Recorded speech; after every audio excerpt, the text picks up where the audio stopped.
Mona darling. Dialogue सुनते ही बॉलीवुड के एक ऐसे दमदार विलेन का चेहरा आंखों के सामने घूमता है जिसने अपने अभिनय के दम पर वर्षों तक इंडस्ट्री में अपना सिक्का जमा कर रखा था। नमस्कार दोस्तों, आप सभी का स्वागत है हमारी इस नई वीडियो में। आज हम बात करेंगे एक ऐसे कलाकार के बारे में जो कि बॉलीवुड के अपने समय के सबसे स्टाइलिश और प्रभावशाली विलेन रह चुके हैं, और इनका नाम है अजीत खान। लॉग सारा शहर मुझे लॉयन के नाम से जानता है भी बहुत मशहूर हुआ था। अक्सर फैंस के साथ साथ इंडस्ट्री के लोग भी उन्हें लॉयन कहकर पुकारते थे। हमेशा अपने अभिनय से लोगों का मनोरंजन करने वाले अजीत खान का जन्म 27 जनवरी 1922 में हुआ था। अजीत का जन्म हैदराबाद शहर के बाहर गोलकुंडा के ऐतिहासिक किले के पास हैदराबाद राज्य के एक दक्कनी मुस्लिम परिवार में हुआ था, और इनका असली नाम हामिद अली खान है। इनका परिवार पश्तूनों के बरोजाई कबीले से ताल्लुक रखता था। अजीत के पूर्वज हैदराबाद में बसने से पहले अफगानिस्तान के कंधार से उत्तर प्रदेश के शाहजहांपुर चले गए थे, और इनके पिता का नाम बशीर अली खान था और वह हैदराबाद के निजाम मीर उस्मान अली खान के निजी ड्राइवर थे। और अभिनेता अजीत खान का नाम आते ही विलेन के रूप में उनकी एक ऐसी छवि निखर कर आ जाती है जो उन्होंने अपने 5 दशक के करियर में बड़ी मेहनत से बनाई थी। अजीत हिंदी सिनेमा के ऐसे खलनायक थे जो हीरो पर भी भारी पड़ जाया करते थे। उनके डायलॉग बोलने के अंदाज से लेकर उनके कपड़े पहनने के स्टाइल तक सब कुछ सबसे निराला था। जब भी वह पर्दे पर आते थे कमाल कर जाते थे। और इन्होंने अपनी निजी स्कूली शिक्षा वारंगल जिले के सरकारी जूनियर कॉलेज से पूरी की थी, लेकिन इन्हें दिलचस्पी अभिनय में थी और बचपन से ही अभिनय का शौक होने के कारण उन्होंने अपनी पढ़ाई को बीच में छोड़ने का ही फैसला कर लिया था। दरअसल उन पर मुंबई आकर फिल्म इंडस्ट्री में काम करने का भूत सवार था, और यह इस कदर बढ़ गया था कि अजीत ने अपना यह सपना पूरा करने के लिए अपनी कॉलेज की किताबें तक बेच दी थीं।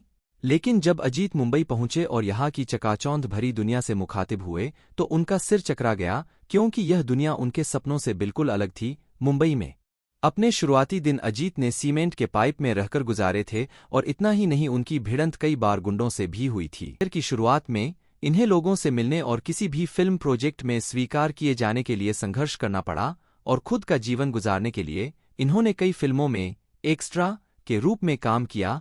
आखिरकार वह एक प्रमुख भूमिका पाने में कामयाब रहे, और पहली कुछ फिल्मों में उन्हें उनके असली नाम हामिद खान से श्रेय दिया जाता है। उन्हें बहुत सफलता नहीं मिली, और नाना भाई भट्ट की सलाह पर उन्होंने अपना स्क्रीन नेम अजीत रखा, जिसका अर्थ है अदम्य। लेकिन उनकी किस्मत में बहुत सुधार नहीं हुआ। हालांकि उन्होंने एक नायक के रूप में कई फिल्में की और जनता के बीच जाने गए, और हालांकि उनकी विशिष्ट बैरिटोन आवाज और प्रभावशाली व्यक्तित्व ने उन्हें प्रशंसक बना दिया, लेकिन बॉक्स ऑफिस पर उनकी किस्मत बिल्कुल भी अच्छी नहीं रही, और इन्हें अपने करियर का पहला बड़ा रोल बतौर हीरो साल 1946 में रिलीज हुई फिल्म शाह मिस्र में मिला था। पहली बार इस फिल्म में बतौर हीरो काम करने के बाद अजीत अपने सपनों की दुनिया में आगे बढ़ने लगे थे। इस फिल्म में मिली प्रशंसा के बाद उन्होंने कई फिल्मों में बतौर हीरो काम किया था। इतना ही नहीं, अजीत को उस समय के सभी मशहूर अभिनेत्रियों के साथ काम करने का मौका भी मिला था, लेकिन जब अपनी बढ़ती उम्र में हीरो तौर पर अपने अंतिम पड़ाव पर थे तभी उनकी किस्मत ने एक बार और पलटी मारी। दरअसल साल 1966 में उन्हें फिल्म सूरज में खलनायक का किरदार मिला था, जिसने एक बार फिर उन्हें इंडस्ट्री में टिके रहने का जज्बा दिया। साल 1973 उनके करियर का एक अहम पड़ाव साबित हुआ था, क्योंकि उस साल उनकी कई फिल्में सिनेमाघरों में रिलीज हुई, और इन फिल्मों में जंजीर, यादों की बारात, समझौता, कहानी, किस्मत की और जुगनू जैसे नाम शामिल थे, और इन सभी फिल्मों में उन्होंने बतौर विलेन काम किया था। और अजीत के कुछ प्रसिद्ध डायलॉग्स में यादों की बारात में और अजीत की अन्य प्रसिद्ध फिल्मों में नया दौर, नास्तिक और शिकारी शामिल हैं। अपने 4 दशक के फिल्मी करियर में अजीत ने महान पृथ्वीराज कपूर, सोहराब मोदी, अमिताभ बच्चन, IAS जौहर, दिलीप कुमार, देव आनंद, शम्मी कपूर, धर्मेंद्र और कई अभिनेत्रियों के साथ अभिनय किया, जिनमें युवा और वृद्ध दोनों शामिल थे। 70 के दशक के मध्य में उन्होंने 57 से ज्यादा फिल्मों में काम किया, जिनमें से ज्यादातर में उन्होंने खलनायक की भूमिका निभाई थी, और उनके यह डायलॉग्स आज भी दर्शकों के बीच लोकप्रिय है। अब दोस्तों, आप सभी को बताते हैं अजीत के बारे में कुछ रोचक बातें।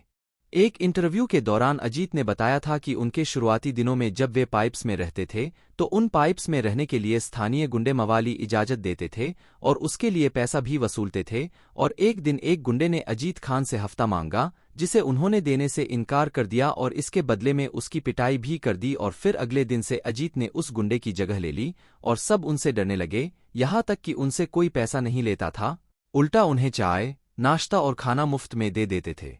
और कहा जाता है कि अजीत के पिता बहुत सख्त थे और अजीत खान के एक्टर बनने के सख्त खिलाफ थे और वह उन्हें डॉक्टर या वकील जैसे सम्मानित पेशे में डालना चाहते थे, लेकिन अजीत ने उनकी एक ना सुनी और अपनी किताबें बेचकर जो पैसे मिले उससे उन्होंने ट्रेन का टिकट खरीदा और मुंबई आ गए, क्योंकि उस दौर में एक्टिंग करना वर्जित माना जाता था। हाल ऐसा था कि अगर आपने भारतीय फिल्म इंडस्ट्री में एंट्री की तो कम्युनिटी आपका बहिष्कार कर देगी।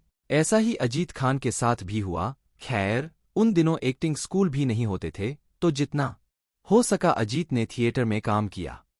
चलिए दोस्तों, अब आप सभी को बताते हैं अजीत की कुछ बेहतरीन फिल्मों के नाम। यादों की बारात 1973, मुगल-ए-आजम 1960, नमक हराम 1973, मिस्टर नटवरलाल 1979, जंजीर 1973, जुगनू 1973 और सूरज 1966। अब दोस्तों आपको बताते हैं अजीत के विवाह के बारे में। अजीत ने 3 बार शादी की है। उनकी पहली पत्नी, जिनसे उन्होंने एक संक्षिप्त प्रेम संबंध के बाद शादी की थी, एक एंग्लो इंडियन और ईसाई थीं। विवाह बहुत अल्पकालिक था और भारी सांस्कृतिक मतभेदों के कारण टूट गया और कोई संतान नहीं थी। अजीत ने फिर अपने ही समुदाय और समान सामाजिक पृष्ठभूमि की एक युवती शाहिदा से विवाह किया, जो उनके माता-पिता द्वारा सामान्य भारतीय तरीके से तय की गई थी, लेकिन फिर इनकी मृत्यु हो गई थी और इसके परिणाम स्वरूप 3 बेटे हुए, जिनके नाम शाहिद अली खान, जाहिद अली खान और आबिद अली खान है। इसके बाद अजीत ने तीसरी बार शादी की और उनकी तीसरी पत्नी का नाम सारा था और अभिनेता जयंत, जिन्हें अभिनेता अमजद खान के पिता के रूप में जाना जाता है, ने इस विवाह को सुगम बनाने की पहल की। और अजीत को अपनी तीसरी पत्नी से 2 और बेटे हैं, जिनका नाम शहजाद खान और अरबाज खान है। और अजीत की अभिनेता राजेंद्र कुमार से गहरी दोस्ती थी। दोस्ती के अलावा अजीत ने राजेंद्र कुमार को यह सलाह देने और उन्हें दूसरे मुख्य नायक के बजाय मुख्य खलनायक बनने में मदद करने का श्रेय भी दिया। राजेंद्र कुमार ने अजीत को फिल्म सूरज में खलनायक के रूप में उनकी पहली भूमिका दिलाने में महत्वपूर्ण भूमिका निभाई थी। अब दोस्तों आपको बताते हैं अजीत खान के मृत्यु के बारे में। अजीत 22 अक्टूबर 1998 को महज 76 साल की उम्र में इस दुनिया को अलविदा कह गए और उनका निधन हार्ट अटैक से हुआ था। और इससे पहले 1981 में अजीत ने यूनाइटेड स्टेट्स ऑफ अमेरिका जाके अपने हार्ट की बाईपास सर्जरी भी करवाई थी। अब चलिए दोस्तों, अब यहाँ पर हम इस वीडियो को समाप्त करते हैं। उम्मीद है आपको ये वीडियो पसंद आई होगी। वीडियो पसंद आई है तो वीडियो को लाइक करें, शेयर करें और हमारे चैनल को सब्सक्राइब करना ना भूलें। धन्यवाद।